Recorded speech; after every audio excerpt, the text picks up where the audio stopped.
Endi umuman radiator qo'ymasdan uyingizni isitib sovutsangiz bo'ladi. Hozir sizlarga ko'rsataman. Bu fan coil ham isitishga ham sovutishga ishlatsanglar bo'ladi. Konteynerga o'xshab o'zini pulti bo'ladi. Bitta bosasizlar, kerakli gradusga qo'yasizlar. Sovutish, isitish rejimlari bor. O'zidan jabralar orqali sovuq havo bergan holatda ishlaydi.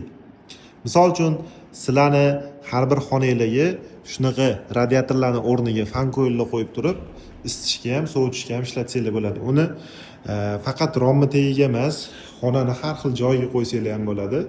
Biz hozir bu joyda pol orqali isitish va sovutish, undan tashqari fan coil qo'yib berganmiz.